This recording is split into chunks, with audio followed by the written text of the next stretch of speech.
আসসালামু আলাইকুম সুপ্রিয় দর্শকবৃন্দ, আপনারা যেটা দেখতে পাচ্ছেন এখানে আসলে বাঁশের কুটি, অর্থাৎ বাঁশের কুটি দ্বারা এখানে শেড তৈরি করা হবে টমেটো চাষ করার জন্য বর্ষাকালে। অর্থাৎ বর্ষাকালীন গ্রাফটিং টমেটো চাষ এই প্রথম আমাদের ইসব প্রোগ্রামে, অর্থাৎ পূর্বদলা উপজেলার মধ্যে ইস্যু প্রোগ্রামে এই প্রথম চাষ করা হচ্ছে। সেটা যদি কেউ দেখতে চান তাহলে আমাদের ইস্যু প্রোগ্রামে আসতে পারেন। এটা নেত্রকোনা জেলার পূর্বদলা উপজেলার ইস্যু প্রোগ্রাম অবস্থিত এবং এটার যিনি উদ্যোক্তা তিনি হচ্ছেন আফজালুর রহমান আফজাল ভাই। দেখেন নরমালি যেভাবে গড়ের শেড তৈরি করা হয় আর যেভাবে ঘর নির্মাণ করা হয়, মাঝে কুটি থেকে দুই পাশে কুটি থাকে, ঠিক সেমলি এইভাবেই কুটি দেওয়া হয়েছে এবং উপরে দেখেন কি দেওয়া হয়েছে, এগুলো প্রত্যেকটা বাঁশ চিরে, হ্যাঁ, ছোট ছোট খাপ দেওয়া হয়েছে। আপনারা যদি কেউ দেখতে চান তাহলে আসতে পারেন আমাদের এইসব প্রোগ্রামে। আর এই যে মাঝের কুটিটা আছে, মাঝের কুটিটার উচ্চতা হচ্ছে 8 ফুট এবং দুই পাশে যে কুটিগুলো আছে এটার উচ্চতা হচ্ছে 6 ফুট 9 ইঞ্চি এবং এই প্রত্যেকটা কুটির উপরে লম্বা লম্বি বাঁশ দেওয়া আছে। এই বাঁশগুলোর উপরে আবার এই চটিগুলো বাঁধা হয়েছে এবং এই চটির উপরে মূলত সাদা পলিথিন দ্বারা আবৃত থাকবে। সাদা পলিথিন দ্বারা নিয়ম হচ্ছে যে সূর্যের আলো যাতে উদ্ভিদ, অর্থাৎ যে যে ফসলটা এখানে থাকবে সেই ফসলটা যাতে সূর্যের আলো পর্যাপ্ত পরিমাণে পায়, কোনো প্রকার বৃষ্টি দ্বারা ক্ষতিগ্রস্ত যাতে না হয় সেজন্য একদম সুন্দর করে আবৃত করা থাকবে সাদা পলিথিন দ্বারা।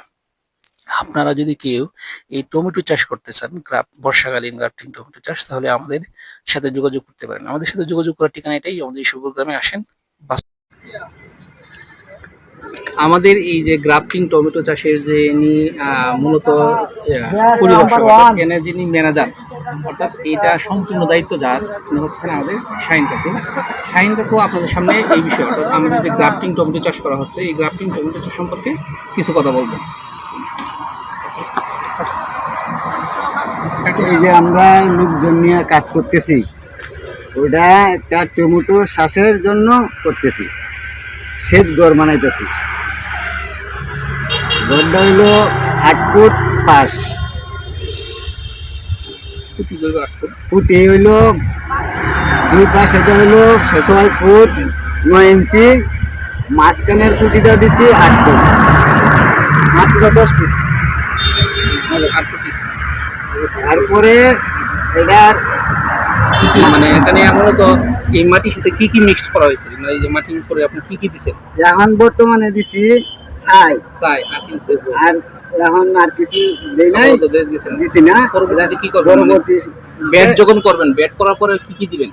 দিব সার, দিব সার দিবেন। সার তার মানে বেড করার পরে আপনি সার এবং গোবর টোবর এগুলো মিক্স করবেন। পরে কতদিন পরে চারা লাগাবেন এইগুলো দেওয়ার পরে? এই এটা একটা সার, এটা একটা ইয়া আছে, এটা একটা গ্যাস আছে, এটা মানে শেষ করলে এটা 15-20 দিন পরে লাগানো। আচ্ছা ঠিক আছে। হ্যালো গাইস, আপনারা শাহিন কাকুর কথা শুনলেন। আমরা পরবর্তীতে যখন ওনারা বেড প্রস্তুত শুরু করে আমরা ওই সময় আসবো, ওই সময় ভিডিও করবো এবং পরে যখন আপনার উনি গাছ রোপণ করে ওই সময় আমাদের ভিডিও থাকবে। ওই সময় আপনার ভিডিও দেখলে আপনার বিষয়টা আরো ক্লিয়ারলি বুঝতে পারবেন। আপাতত মূলত ছাই দেওয়া হয়েছে, যে জিনিসটা বলছে এখানে আসলে মাটির সাথে আসলে আপাতত ছাই দেওয়া হয়েছে, অন্য কিছু আপাতত দেওয়া হয় নাই। মাটিটা মানে লাগার জন্য আর কি, তুলা রাখার জন্য, মাটিটা উর্বর রাখার জন্য, যাতে মাটিটা শক্ত বেশি না থাকে আর কি, এটার জন্য মূলত ছাই ব্যবহার করা হয়েছে। পরবর্তীতে যখন আরো কাজ করা হবে আমরা শাহিন কাকু আছে, নিজে ওনার কাছে আমরা আলাপ করে এই জিনিসটা বিস্তারিত জানবো। ঠিক আছে, সকলকে ধন্যবাদ।